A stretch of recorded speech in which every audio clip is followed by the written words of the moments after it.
Now, I'm gonna leave my design. I don't really need it anymore. And I'm gonna go to the waxing table, which is conveniently where I am right now. And the next step is we're gonna use different tools to apply wax to our fabric. Now, when I start to apply the wax, I wanna go over all of my lines. Kind of like creating an outline. Wherever you put the wax, your design is going to stay white. Okay, so our outlines are not going to be black anymore. They're going to be white, the color of the fabric. In this pot is a bunch of wax. There's also a vessel over here that's not melted right now, but this also has beeswax in it. Either one will work, okay? And then in here, you're going to notice some tools.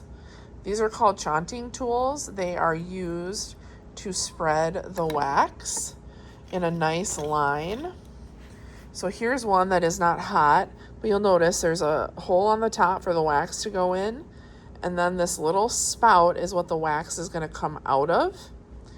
When you are not using them, you should put them back into the pot of hot wax because we want them to stay hot so the wax will pour out of the little spout, okay? So these have been in here for a while. Now, before I actually go ahead and do it on my fabric, I'm gonna practice on a little bit of scrap because it takes a little bit of getting used to. This wax can drip a lot, and just like getting the flow of the wax will be helpful. And so there will be scrap fabric on this table for anyone to use.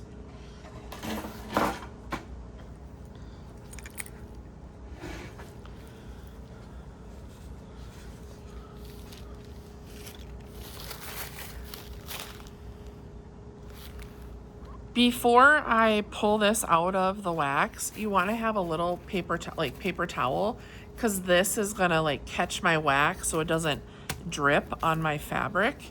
So I'm gonna use this one first, and I'm gonna scoop, and then you can see it's already dripping. But then when I come here, you want it to touch the fabric. You can see you kind of have to move your tool quickly so you don't get a big blob like I did right here, okay? So again, this is where it takes practice, but if you get a big blob, you get a big blob, right? I'm gonna use this other tool. Now this other one, let me grab one that isn't hot. This has a bigger well. Let's grab one that's not broken. Here we go.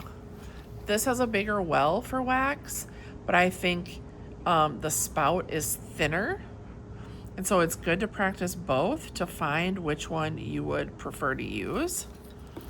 So I'm gonna try this one. And when I hold it above the wax, it's like dripping out. So I have found to not fill the top so heavy. So let's dump a little out. Use my thing here. And then, oh yeah, I think I like this one better. I feel like I can control it a little bit more. The line is a little bit thinner. Yeah. And again, if we get splotches, we're just gonna go with it. We're gonna embrace it because that's what batik is. So I'm gonna move this little piece of cloth. I'm gonna pull my asparagus into here, and I am going to go ahead and get started with the outlining. Maybe if I tip my chanting tool back a little bit. Here, let's spill some out.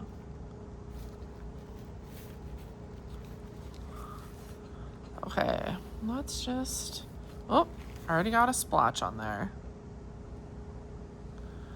And it's almost like once you get started, you just need to keep going, like one big continuous line drawing. And again, I'm just gonna embrace And I'm just gonna keep it loose.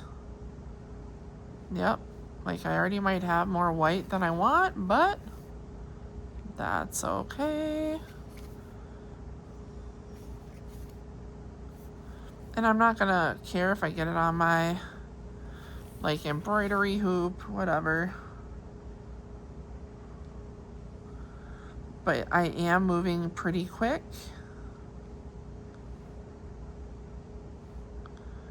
to kind of get the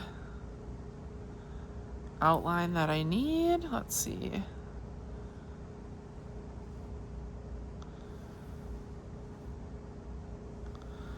So what I'm learning as I'm doing this right now, if you have really fine details, you're gonna lose some of them.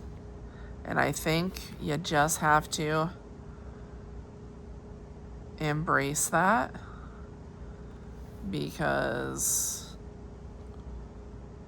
I don't know what to tell you, but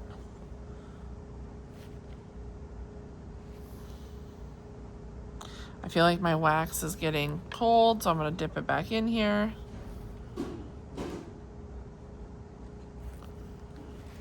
Okay.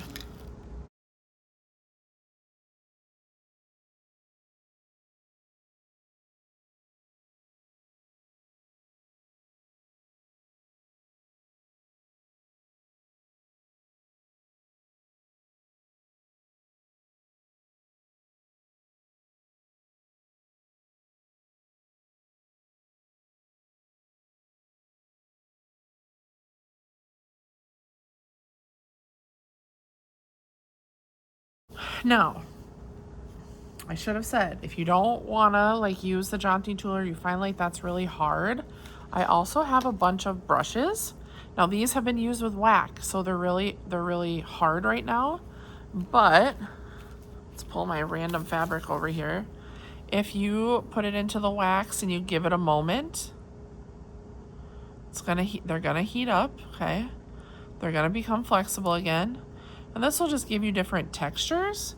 You can fill more spaces.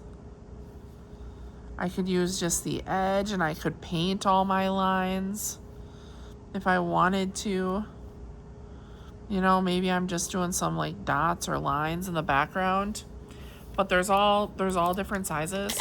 I think one thing I'm gonna do, because I just kind of got some random dots on here, I'm just gonna splatter some white dots, I think. Carefully, I'm still working with hot wax. But then those dots that I didn't mean, they're gonna look more intentional, right? Like I meant to do that. Now, before I finish, I'm just gonna check the back. This should be see-through, like you should see the wax through it. And then I'm gonna let this dry. And in the next video, you'll see me use the dyes to go ahead and dye it.